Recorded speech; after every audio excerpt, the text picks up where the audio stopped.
నమస్తే. మూడో ప్రపంచ యుద్ధం రాబోతుందా అంటే అవుననే సంకేతాలు ఇస్తూ ఉన్నది.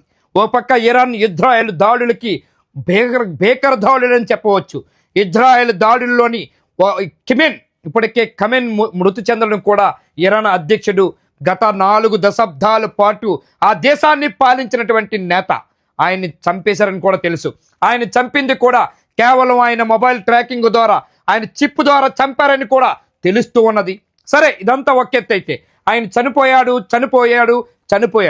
కానీ ఈరోజు ఇరాన్ ఒక పక్క అణుబాంబులు గల దేశం, వరల్డ్లోనే మంచి దేశాలు పేరుగాంచిందంటే ఒక పక్క China, America, Russia, Korea, Bharat, ఈ 5 దేశాలు, పాకిస్తాన్, ఈ 6-7 దేశాలు మాత్రమే అణుబాంబులకి అణుబాంబులు ఉన్నటువంటి దేశాలుగా పేరుగాంచింది. కానీ ఇరాన్ అట్లా కాదు. ఇరాన్ సామర్థ్యం గల దేశం. దేనికి సామర్థ్యం అంటే అణుబాంబులు తయారు చేయడంలో దిట్ట అని ఇప్పటికే సంకేతాలు కూడా ఇచ్చింది. అణుబాంబులు తయారు చేయటంలో ఇరాన్ వారం రోజుల్లోనే తయారు చేయగల దమ్మున్నటువంటి దేశంగా కూడా పేరుగాంచింది. ఆ సంకేతాలు కూడా ఇచ్చింది. ఒక్కసారి అణుబాంబులు కానీ ప్రయత్నం చేస్తే అల్లకొల్లలం అయిపోతుంది వరల్డ్ మొత్తం కూడా. కానీ ఏ సంకేతాలతోటి, ఒక పక్క కమీం చనిపోవడంతో ఇరాన్ ప్రజలతో పాటు సైన్యం కూడా రెచ్చిపోతూ ఉన్నారు. మరోపక్క కమీం చనిపోయినందుకు కొన్ని దేశాల్లో సందడి కూడా చేసుకున్నారు, సంబరాలు కూడా చేసుకున్నారు. కానీ ఈరోజు ఇప్పటికే ఈ భీకర దాడులకి పశ్చిమాసియాలో జరిగినటువంటి యుద్ధం దాడులకి ఒక పక్క ఇజ్రాయెల్, ఇరాన్ పరస్పర దాడులతో రెచ్చిపోతుంటే ఒక పక్క ట్రంప్ కూడా ఇరాన్కి వ్యతిరేకంగా సంకేతాలు ఇచ్చినట్టు కూడా తెలుస్తున్నది. దేనికోసం? గల్ఫ్ దేశాల్లో ఏం జరుగుతుంది, గల్ఫ్ దేశాల్లో జరిగినటువంటి పరిణామాలు ఏంటో ఒక్కసారి చూద్దాం. గల్ఫ్ దేశాల్లో ఇప్పటికే పశ్చిమ ఆసియాలోని యుద్ధ జాలులు మరింత తీవ్ర రూపం దాల్చాయి. ఇరాన్పై అమెరికా, ఇజ్రాయెల్ దళాలు సైనిక చర్య ఉధృతంగా సాగుతుంది. లెబనాన్ నుంచి తమపై దాడికి తెగబడిన హెజ్బొల్లా పైన కూడా ఇజ్రాయెల్ విరుచుకుపడుతుంది. అటు ఇరాన్, దాని మిత్ర దేశాలు ఇజ్రాయెల్ సహా గల్ఫ్ దేశాల్లో చమురు శుద్ధి కేంద్రాలపై దాడికి దిగాయని తెలుస్తున్నది. ఈ దాడులు తీవ్రత పెరుగుతుండగా యుద్ధం నుంచి బయటపడే స్పష్టమైన ప్రణాళిక లేకపోవడం వంటి అంశాలు సుదీర్ఘ పోరాటానికి దారి తీసేలా కనిపిస్తున్నాయి. ఇప్పటికే మనం చెప్పినాం, ఇరాన్పై సైనిక చర్యలు మరికొన్ని వారాలు కొనసాగే అవకాశం ఉందని అమెరికా అధ్యక్షుడు ట్రంప్ కూడా ప్రకటించారు. ఇరాన్ రాజధాని టెహరాన్పై ఇజ్రాయెల్ 250కి పైగా బాంబులను ప్రయోగించి అక్కడ భద్రతా వ్యవస్థలను ధ్వంసం చేసినట్టు ప్రకటించింది. అదే సమయంలో ఇరాన్కు మద్దతుగా దాడులకు దిగిన హెజ్బొల్లాను అంతం చేయడమే లక్ష్యంగా ఇజ్రాయెల్ భీకర దాడులు చేసింది. కానీ లెబనాన్ రాజధాని బీరూట్తో పాటు దక్షిణ తూర్పు ప్రాంతాల్లోని హెజ్బొల్లా స్థావరాలపై ఇజ్రాయెల్ డజన్ల కొద్ది వైమానిక దాడులు చేసింది. ఈ దాడుల్లో మరణించిన వారి సంఖ్య 52కు చేరిందని తెలుస్తుంది. మరో 154 మంది గాయపడ్డారని తెలుస్తుంది. హెజ్బొల్లా ఇంటెలిజెన్స్ సీనియర్ అధికారి హుస్సేన్ ముఖలదన్ను చంపినట్టు కూడా ఇజ్రాయెల్ సైన్యం ప్రకటించింది. 70కి పైగా ఆయుధ గిడ్డంగులు, క్షిపణి లాంచర్లు ధ్వంసం చేసినట్టు కూడా తెలిపింది. లెబనాన్లో భూతల దాడులు చేపట్టే అవకాశం ఉందని సంకేతాలను కూడా ఇచ్చేసింది. దాడుల భయంతో వేలాది మంది ప్రజలు దక్షిణ లెబనాన్ నుంచి రాజధాని బీరూట్కు తరలి వెళ్లారని తెలుస్తోంది. మరోవైపు హెజ్బొల్లా గ్రూపు తమతో సంప్రదించకుండా ఇజ్రాయెల్పై దాడులు చేయటాన్ని లెబనాన్ ప్రభుత్వం తీవ్రంగా ఖండించింది. హెజ్బొల్లా సైనిక కార్యకలాపాలను లెబనాన్ ప్రభుత్వం నిషేధించింది.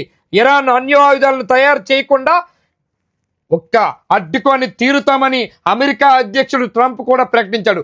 ఇరాన్పై దాడులను మరింత తీవ్రతరం చేస్తామన్న ఆయన అవసరమైతే భూతల దాడులు చేస్తామని తెలిపారు.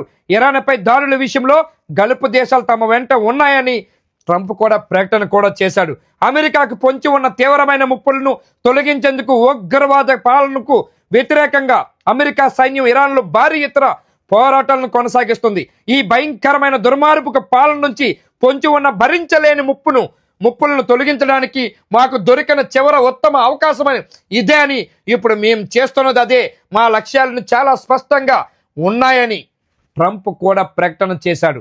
కానీ మొదటిది ఇరాన్ క్షిపణి సామర్థ్యాలను, కొత్త క్షిపణులు తయారు చేసే వారి శక్తిని మేము నాశనం చేస్తున్నామని చెప్తుంది. అంటే ఇరాన్ ఇప్పటికే వాళ్ళ దగ్గర అణు ఆయుధాలు కానీ అణుబాంబులు కానీ వరల్డ్లోనే వారం రోజుల్లో తయారు చేయగల సామర్థ్యం ఉన్నటువంటి దేశం ఇరాన్ అని కూడా తెలుసు. ఆ ఇరాన్ దగ్గర అతి దారుణమైనటువంటి బాంబులు ఉన్నాయి. స్కిమ్లు తయారు చేసే ఏవైతే ఉన్నాయో అన్ని కూడా నాశనం చేస్తున్నామని ట్రంప్ కూడా ప్రకటన కూడా చేశాడు. అది ఎంతవరకు నిజమని అది ప్రతి గంటకు జరుగుతుంటాన్ని మీరు చూడవచ్చు. రెండోది, వారి నౌకదళాన్ని మేము సమూలంగా తుడిచిపెడుతున్నాం. ఇప్పటికే 10 నౌకలను సముద్ర గర్భంలో కలిపేశాం. మూడోది, ప్రపంచంలో ఉగ్రవాదానికి అతిపెద్ద స్పాన్సర్ అయిన ఈ దేశం ఎన్నటికీ అణు ఆయుధాన్ని పొందకుండా నిర్ధారిస్తున్నాం. చివరగా ఇరాన్ పాలన తన సరిహద్దుల బయట ఉన్న ఉగ్రవాద సైన్యాలకు ఆయుధాలు అందించడం, నిధులు సమకూర్చడం, వారిని నడిపించటం వంటి పనులకు ఇకపై కొనసాగించకుండా మేమే నిర్ధారిస్తున్నాం. అమెరికా ప్రజలకు ఈ ఉగ్రవాద పాలన వల్ల పొంచి ఉన్న ముప్పును అణిచివేసేందుకు మేము అత్యంత ఉధృతమైన అచలమైన సంకల్పంతో ఈ మిషన్ కొనసాగిస్తున్నాం. ఏది ఏమైనా మేము దీనికి 4 నుంచి 5 వారాలు సమయం పడుతుంది అంచనా వేశాం. కానీ అంతకంటే చాలా ఎక్కువ కాలం కొనసాగించే సామర్థ్యం మాకు ఉంది. మేము దానిని చేసి తీరుతాం. అమెరికా అధ్యక్షుడు డొనాల్డ్ ట్రంప్ ఇప్పటికే తెలియజేసినటువంటి విషయాలు మనందరికి తెలిసిన విషయమే. కానీ అటు ఇరాన్పై దాడుల వివరాలను వెల్లడించిన అమెరికా శ్వేత సౌధం ప్రతినిధి కరోలిస్ లివిట్ కూడా ఇరాన్ ప్రభుత్వానికి చెందిన 49 మంది అత్యున్నత స్థాయి నేతలను ఆపరేషన్ ఎపిక్ ఫ్యూరీ ద్వారా ముట్టపెట్టినట్టు కూడా ప్రకటించారు. ఒమన్ గల్ఫ్లో ఉన్న ఇరాన్కు చెందిన 11 యుద్ధ నౌకలను అమెరికా దళాలు ముంచేశాయని తెలిపారు. మరోవైపు ఇరాన్ దాడుల్లో ఇప్పటి వరకు 6 అమెరికా సైనికులు ప్రాణాలు కోల్పోయారు. సుప్రీం లీడర్ ఖమేనీ మృతి తర్వాత ప్రతీకార దాడులను తీవ్రతరం చేసిన ఇరాన్ ఇజ్రాయెల్తో పాటు గల్ఫ్ దేశాలపై విరుచిపడుతుంది. గల్ఫ్లోని చమురు శుద్ధి కేంద్రాలను లక్ష్యంగా చేసుకొని క్షిపణులు సంధించింది. ఈ క్రమంలో సౌదీలోని అతిపెద్ద చమురు శుద్ధి కేంద్రమైన హరం కోముపై దాడి జరగ్గా తాత్కాలికంగా మూసివేశారు. ఖత్తర్లో కూడా చమురు శుద్ధి కేంద్రాలపైన ఇరాన్ దాడులకు యత్నించగా ఖతర్ ఎనర్జీ తన లిక్విఫైడ్ నేచురల్ గ్యాస్ ఉత్పత్తిని నిలిపివేసింది. ఇరాన్ నుంచి వచ్చిన 2 విమానాలు, 7 క్షిపణులు, 5 డ్రోన్లు కూల్చివేసినట్టు ఖతర్ రక్షణ శాఖ తెలిపింది. కానీ ఇటు ఇజ్రాయెల్ ప్రధాని బెంజమిన్ నెతన్యాహు ఇల్లు కూడా కార్యాలయాలపై దాడులు చేసినట్టు ఇరాన్ ప్రకటించింది. అయినా ఎలా ఉన్నారో తెలియదంటూ ప్రచారం చేసింది. అనంతరం బయటకు వచ్చిన నెతన్యాహు ఆదివారం ఇరాన్ క్షిపణి దాడిలో 9 మంది ఇజ్రాయిల్ వర్ణించిన ప్రాంతాన్ని సందర్శించారు. ఇరాన్ అణు ఆయుధాలు సాధిస్తే అది మానవాళికే ముప్పు అని ఆయన హెచ్చరించారు. ఇజ్రాయెల్ జరుగుతున్న సైనిక చర్య ద్వారా తనను తాను రక్షించుకోవడమే కాకుండా ప్రపంచ భద్రతను కాపాడమే లక్ష్యమని పేర్కొన్నారు. ఇది వాస్తవంగా చెప్పుకుంటే ఇరాన్లోని అణు ఆయుధాలకి అంతులేదు. వాళ్ళ దగ్గర కొన్ని లక్షల అణు ఆయుధాలు తయారు చేసినట్లు కూడా చరిత్ర చెబుతుంది.